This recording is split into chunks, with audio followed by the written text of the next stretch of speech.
So to remove this parking brake cable, I'm going to disconnect the cable from this lever first. I'm going to take a pry bar and try to pry on the spring, pry down but out at the same time. That should hopefully pop the cable off.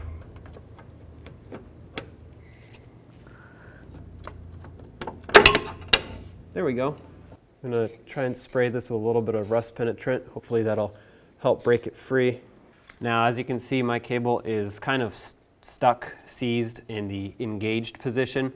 So it's really hard for me to pull this spring away so I can get to the locking clips. So what I'm going to do, obviously since I'm replacing the cables, I'm going to cut it right here. That's going to allow me to remove this cable and then remove the spring and get to the locking clips.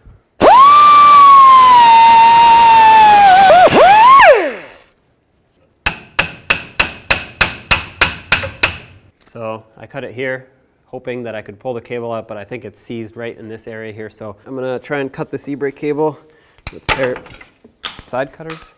Because this is cut, I'm gonna take it off because it keeps hitting me every time I get close. This is a 13 millimeter bolt. Take this out all the way.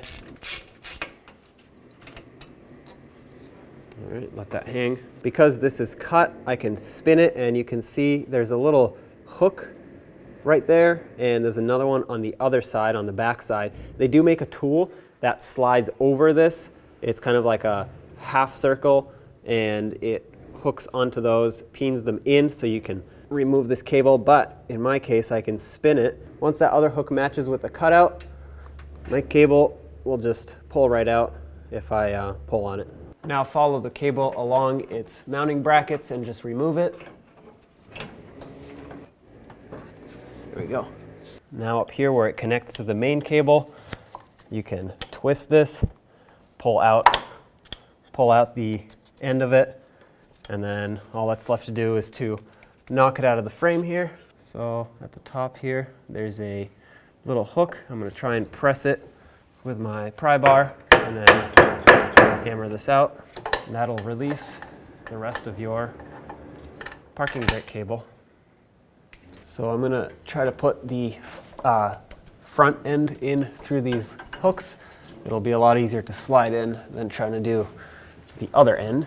So next, put it through the bracket here, and then as you get to the smaller hole, make sure you press it until it locks in.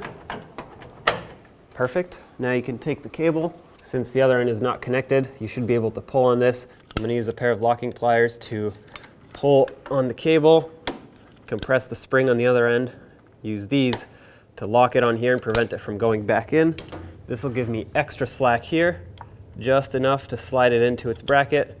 And once you unlock it, there you go, it's connected.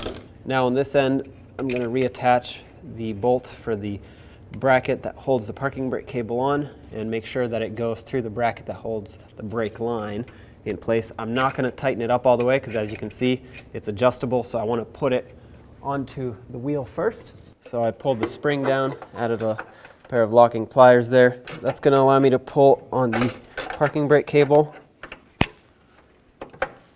slide it into its groove, and lock it in. Remove your locking pliers.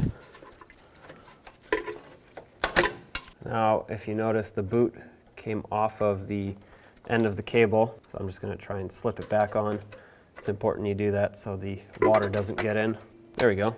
That just popped on. I put some locking pliers on the end of this cable, and what I want to do now is put the spring, hook the spring onto the bottom of that little arm there, and with a pry bar, I'm going to pry the arm down.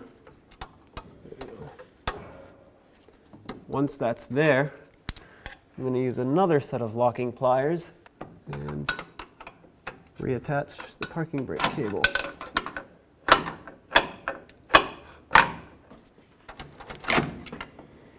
Okay, now I'm just going to tighten this bolt up. Now this is adjustable, so make sure you put it whichever way. It's not going to rub up against the axle tube, so I'm going to try and tilt it down a little bit like that, because if this rubs through, then you'll have issues with your parking brake. Nice and snug. Perfect.